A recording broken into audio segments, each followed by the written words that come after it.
Okay, so dear Dharma practitioners, be comfortable yourself and relax your body.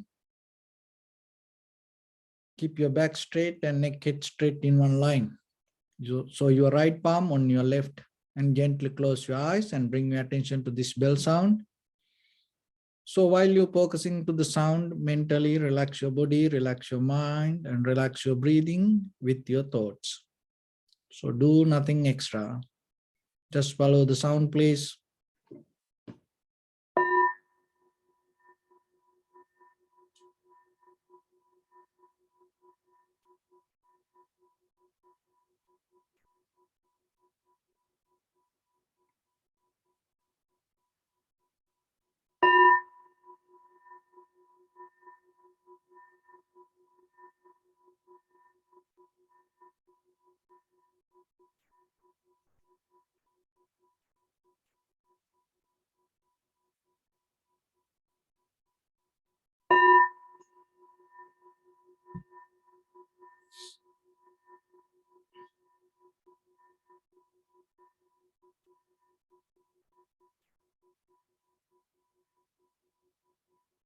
Namo tassa bhagavato arahato samma sambuddhassa.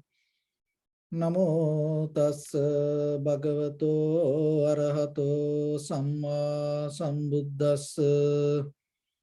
Namo tassa bhagavato arahato samma sambuddhassa. Homage to the Blessed One, the Exalted One, the fully enlightened One. So, dear Dhamma practitioners,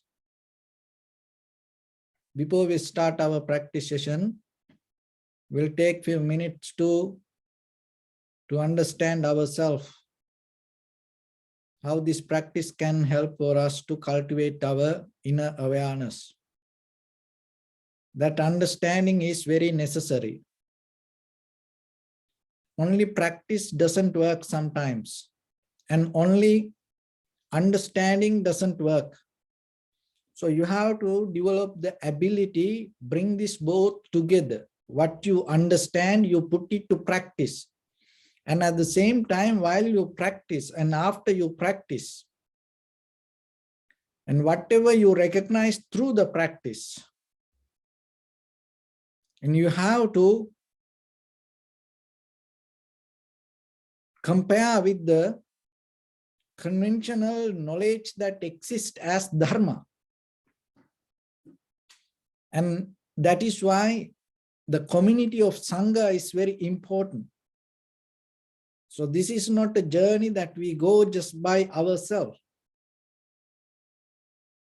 So that's why we come together and have this kind of sessions, because it is a kind of like a way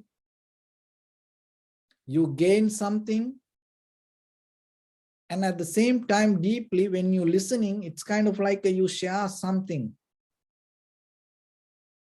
and it helps for you deeply accurate your practice, correct yourself. Because if you don't have this knowledge, just by practicing yourself, not enough for you to gain the clear wisdom. So this kind of like a brush up ourselves. So that's why listening and at the same time practicing this both very important. So that's why every day we bring some kind of informations. So because you need that knowledge, basic knowledge. And when it comes to life, otherwise that you go with that your own desires, the emotions or the ideas or the self-centered view, even that your spiritual life can overtake by your own self-centered view. And that's why you come to tell, oh, I practice my own meditation. So just imagine, break down it, your own meditation. So why you have to practice your own meditation? Because you are itself, your mind. So then you don't need to practice your own meditation because you live yourself. So then when it comes to practice, that means you have to get into the technique. So why we need the technique? Because the technique allows us to get out of our own habitual pattern and develop something inside us.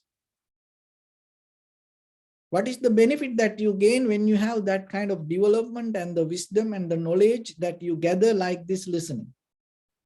So I will give a simile. It's kind of like this. When you are hungry, when you, like in your childhood, when you're hungry, you cry for that, you ask for that. And sometimes a lot of children are stealing and eating. And sometimes they become so violent to eat. And sometimes whatever they want. And they fight for that and they go for it. And it doesn't matter that the parents like or not. And whatever they want to eat. They keep asking, keep asking. So we also used to be like that. But just imagine, by the time when you become matured, you learn to cook. Then maybe same kind of food. You start to make it by yourself. Just maybe it is a sandwich or the hamburger or pizza or whatever you may name. So once you start to learn to cook it, by the time what's happened, there is a deeper transformation happen inside you. Now you know how to make it. Now you know what are the ingredients. Now you know how it become like that. That wisdom slowly take you out of that cravingness. The desire to so hurry to eat.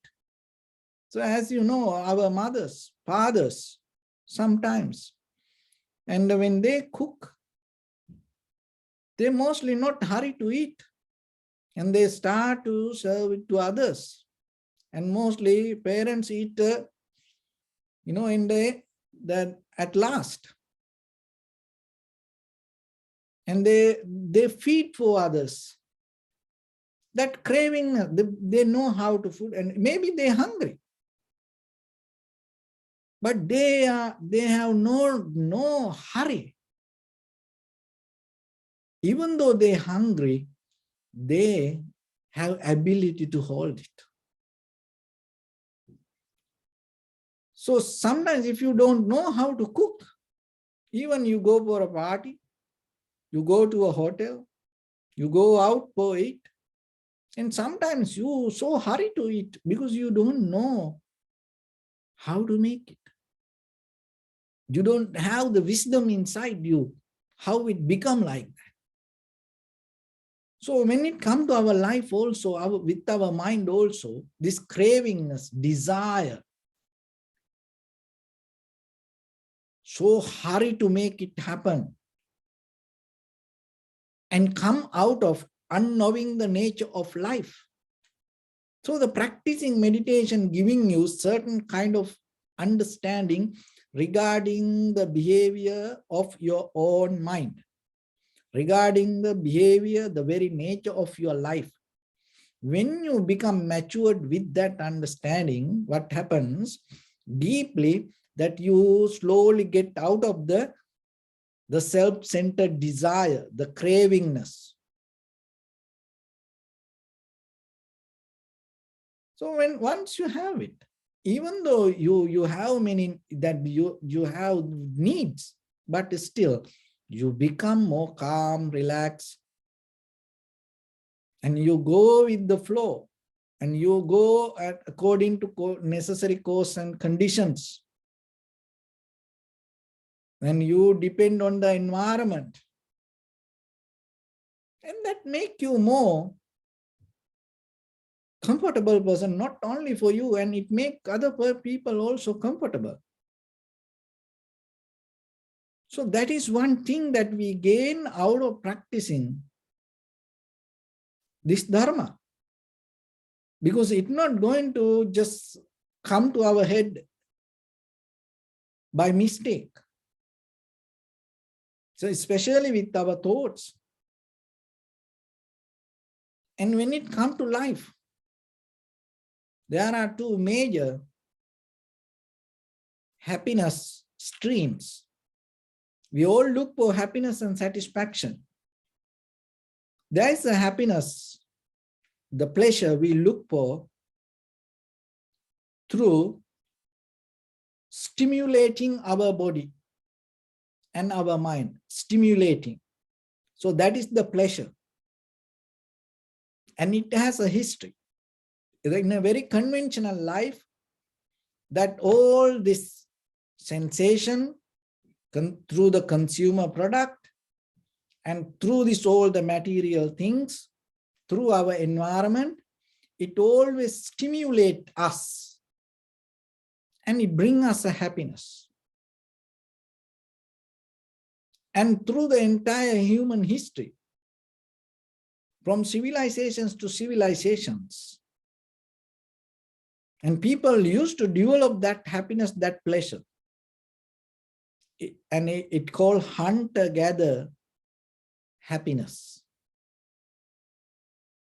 Because grasping, holding, clinging, accumulating, the collecting around us, we become happy.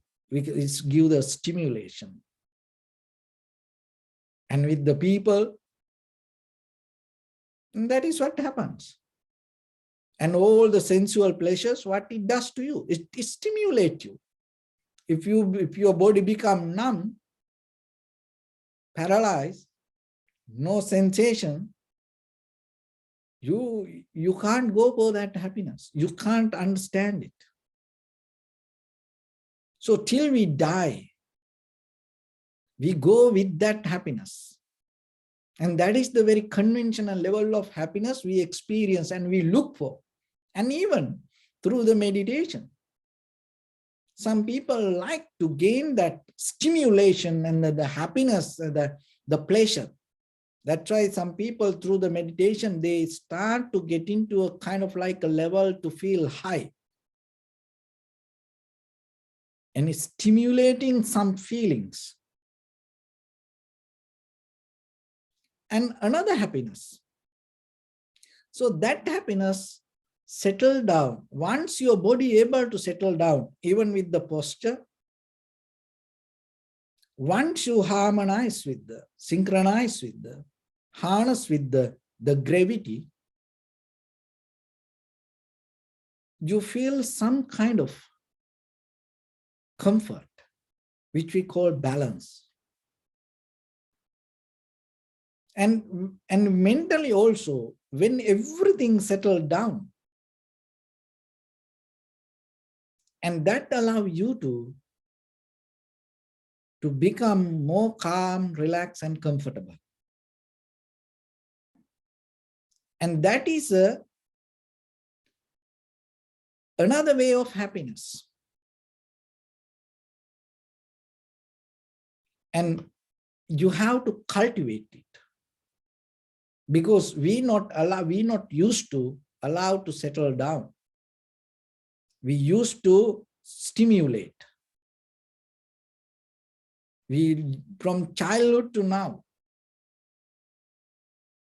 And even through the memory, mesmerizing our mind, through the dreaming, desires, gaining pleasure, we look for that stimulation. And because of that, we don't know how to settle down.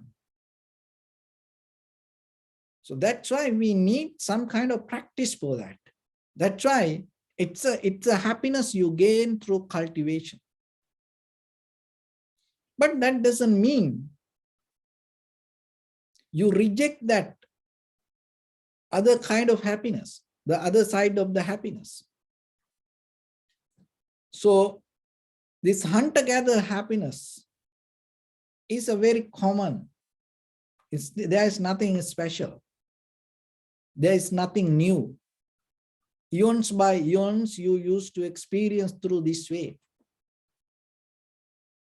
And the thing is, once you gain that happiness, for that moment, for that sensation, for that moment of high that you feel, you feel happy, and then what happened? There is a deeper cravingness develop in you to gain it again and again. Then you have to go for that. It's nothing wrong, because that's the very nature. Just only thing is you have to understand. It's kind of like you understand how to cook. Because once you have that knowledge, you get out of the cravingness. Maybe you still, after that everybody enjoy and eating, and maybe sometimes you become happy even just eating leftover. That doesn't mean you not eat, you eat, but you slowly get out of that cravingness. So with the desire, with the happiness also the same, we deeper have a kind of like a cravingness to be happy. That happiness, if you look very carefully, you will see it is not just we trying to gain through settle down. We mostly try to get it through stimulating our feelings, emotions, our body, our mind, thoughts, so on like that. So settling down and allowing to settle down, cultivating inside you, this is the skill from ancient time people used to do. And another way we call it tranquility meditation. But the thing is, sometimes through the tranquility meditation, even once you tranquilize your mind, you start to again, you have deeper, because you have a habit to stimulate your mind, and deeper maybe that tranquility state also we use to stimulate, bring the highness, and kind of like mesmerize ourselves. So that is where the vipassana is very necessary. Rather than go towards that way, we use our tranquility state to deeply observe, recognize. And when it comes to that, you develop a different kind of mental attitude, mental skill. So that is the power of human mind. You already have it. It is you born with. Only thing is, we use it in a wrong way. So then remember yourself, when the mind settles down, rather than look for a place to enjoy it, go deeper and observe thoroughly the moment of experience. And when it comes to that, you will see that moment of experience, little by little, come to you as experience, because of underneath the change happens. And once you know that change happens, why this change happens? Because that experience comes as a result of necessary cause and conditions in that moment. So once you recognize that, it will help you to get out of the self-centered mind, or the idea of I experience this. This is me. So we use the consciousness to see the experience. And that is where deeply you gain a very genuine happiness rather than hunter-gatherer happiness. That genuine happiness is come out of seeing the reality. So then remember, on the surface level, we can be happy, of course, gathering, gaining, collecting things, achieving to things, we can happy. But here, there's different way of happiness you can gain. Rather than becoming very limited to that hunter-gatherer happiness, if you're able to go towards that collective awareness, and you gain a very genuine way of happiness, not depending from something. So just at least know yourself for now. Maybe you're not going to experience it today, but at least know that there is something deeper in you. Why you need to know this?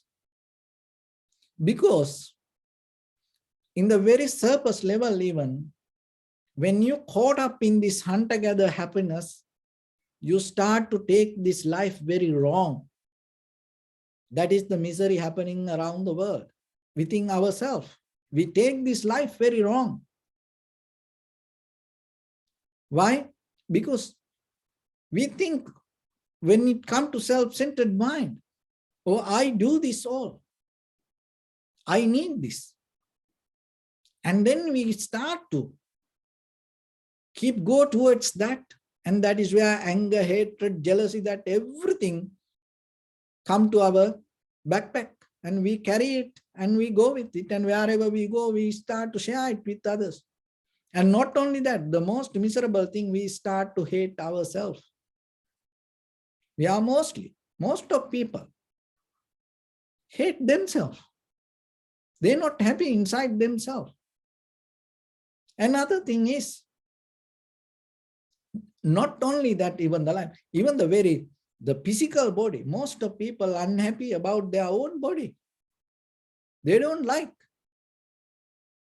How it is possible? From where it comes? Because they don't know the very nature of life. Why? Because we look the happiness in the wrong way. And we take the life in a very wrong way. And what is the nature of today's life? Mostly. And we want, with the social medias, we want to show to the world we are so perfect, but still we are not happy inside. We hate ourselves, but still we like to show we are perfect. And we want to live so fast. We want everything fast, instant. So we go with the Instagram, we instant. We have no moment to wait now. It's like, the clock go, the 1 second to another second is the very old fashioned clock, tick tock, tick tock. So that's this TikTok, people are addicted to that. It's the 1 second feeling, stimulate. And when they go with that, they want so fast everything. And they now addicted to experience the life so fast. And then they want to die soon. Most of people say, oh, I don't want to get old. I don't want to, become very old and have suffering, and then I want to die very soon. I want to die when I am young. What's the foolish idea, because they don't know what is the meaning of life. When you get old, that is where you experience the beauty of life, with all the experience, all the up and downs that you went through. And with our grandparents, with our high priest, we had a very good time. With our parents, we had a very good time because we had so much experience about the life.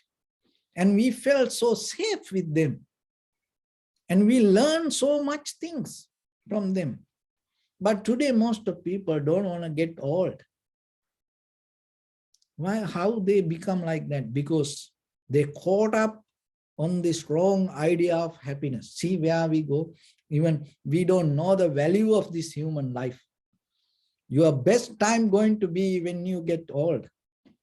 Not when you are young. When you are young, you do a lot of wrong things. You do a lot of mistakes, and you have to correct yourself so much. And the best time come when you get old.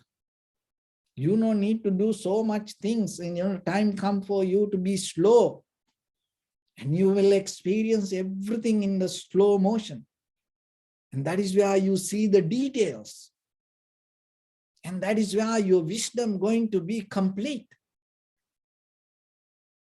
But when you hate yourself, when you hate your body, when you hate your mind, when you hate yourself, of course, you get tired by the time, very soon. And when you want to experience so fast, you don't see the beauty. You can't see the details. And that is where you miss the opportunity being in this human world. Just to have a life, you don't need this much facilities. You don't need this much things to have a life. Just look, the cockroach, they are very older than us, and sometimes they survive even in a very difficult situations better than us. And some kind of turtles, very old, they live very old. So they to have a life, they don't need that much. No, but when it comes to wisdom, when it comes to compassion, when it comes to understanding, they can't develop that. Only the human mind can develop it. That is where the world so far came this journey. So then you have to remember yourself. The life itself that you have, so valuable, precious. And you are so lucky to have this. It is a bliss. And learn to appreciate it. And then at the same time, remember, on the surface level, you start to find the happiness around you with this all the pleasure, but deeper with the understanding, there is a different happiness that you can gain.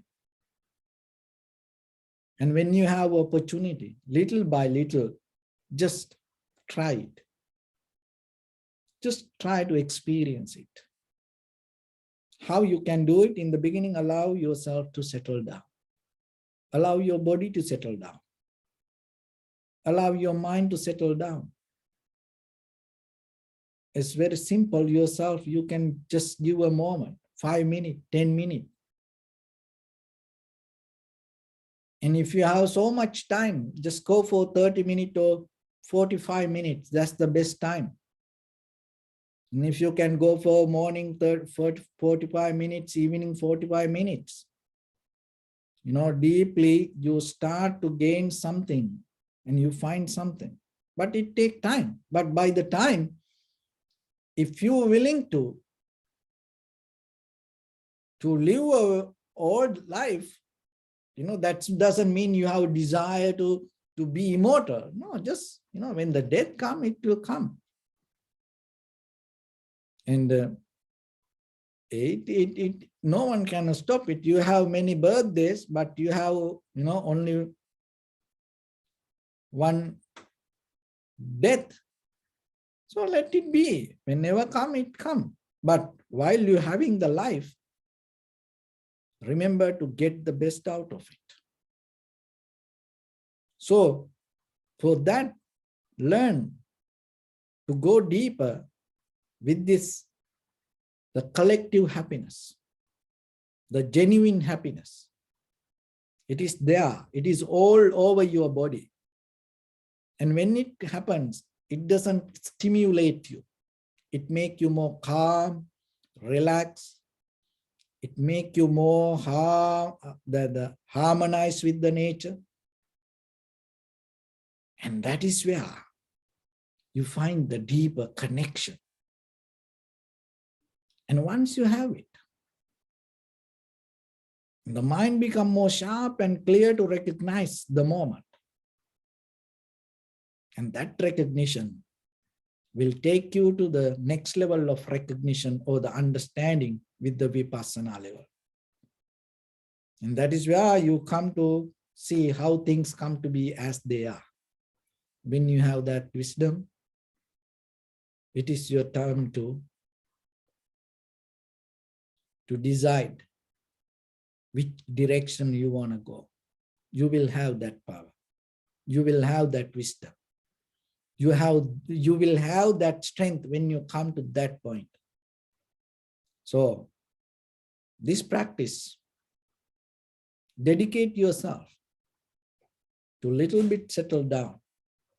And from there, slowly, deeply develop the recognition. So with that, bring attention to your body, your right palm on your left. And gently close your eyes and scan head to toes yourself. Say Swapatveva or may I be well and happy 3 times.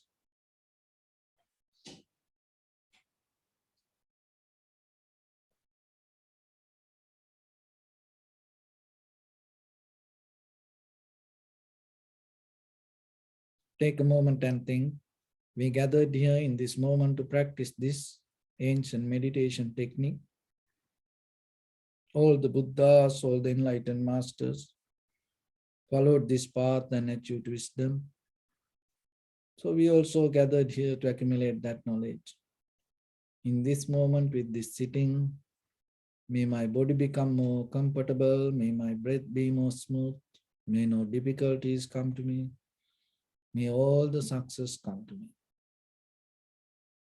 Also think for a moment, this is the last moment we're spending in this very lifetime, and detach your mind from all your past memories and as well as any kind of future thoughts. Just try to remain in the present moment, observing the sensation of your inhalations and exhalations. So deeply and gently breathe in, breathe out 3 times and find the sensation, please.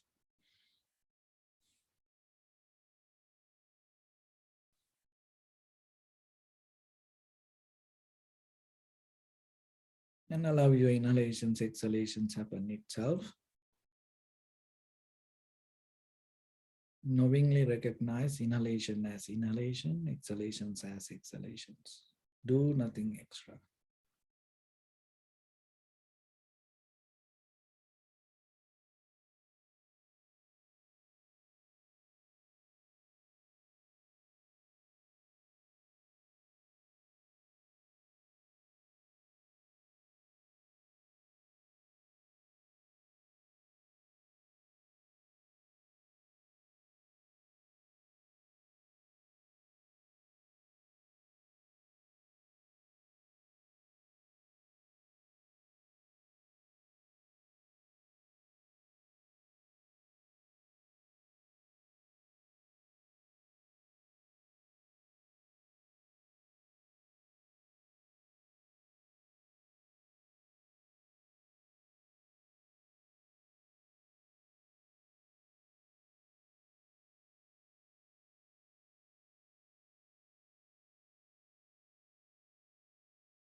Bring your attention to your body, please. Observe your posture.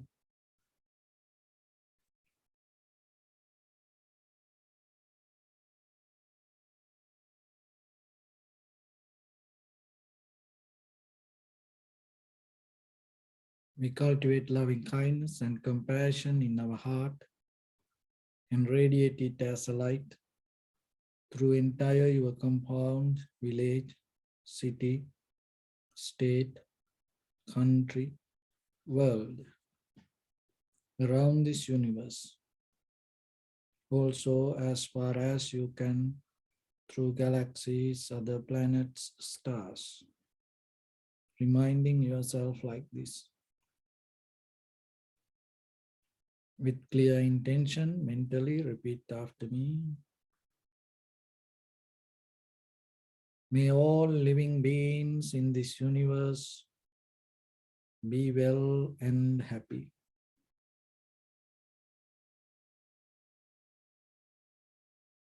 May everyone be happy and safe, and may their hearts be filled with joy. May all living beings live in security and in peace. Beings who are frail or strong, tall or short,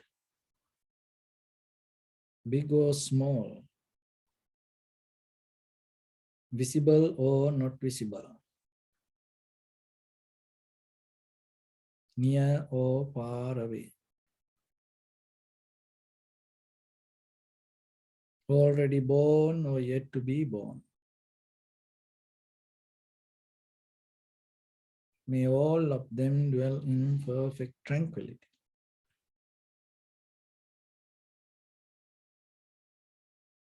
Let no one do harm to anyone.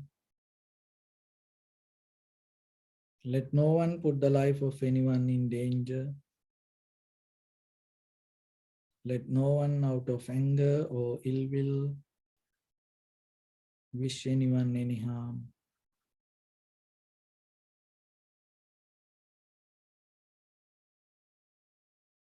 Expand the loving kindness and compassion beginning from your heart.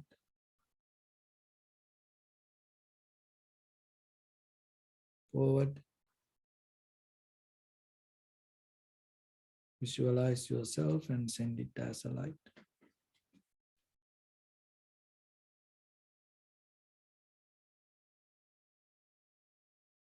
To your backside.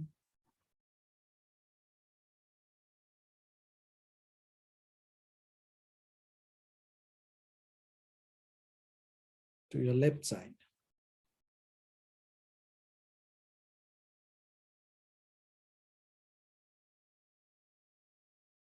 And to your right side.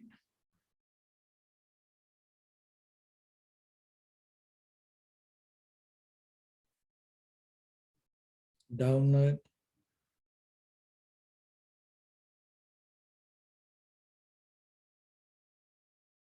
And upward.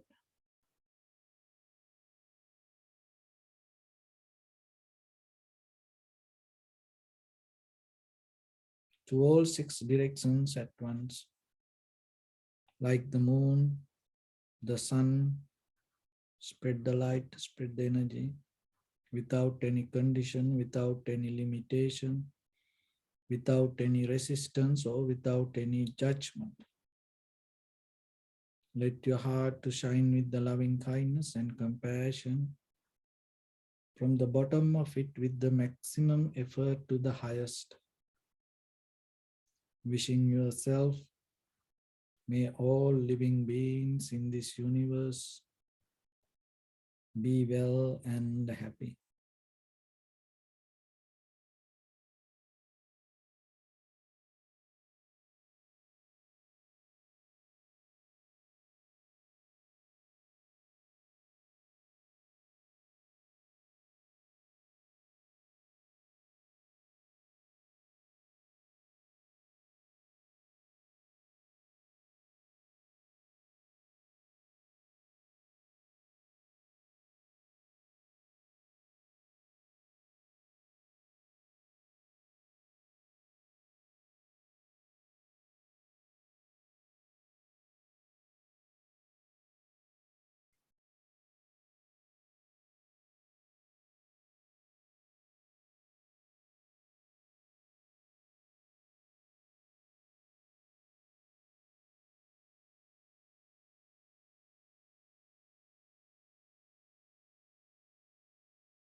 Say sadhu, sadhu, sadhu.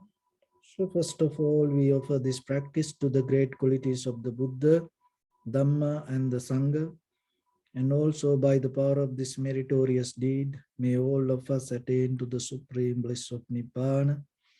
May all your guardian angels and deities will receive these merits and increase their longevity and protect all of you from any kind of planetary influences or any ill effects.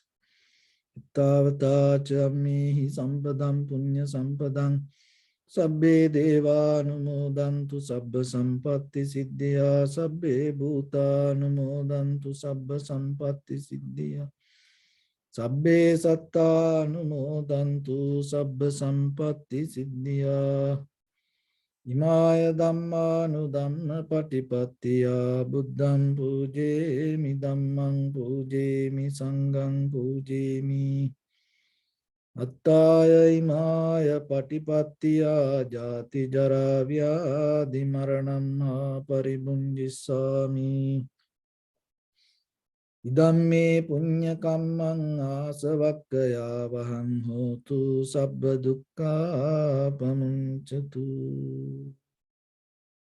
Bless you.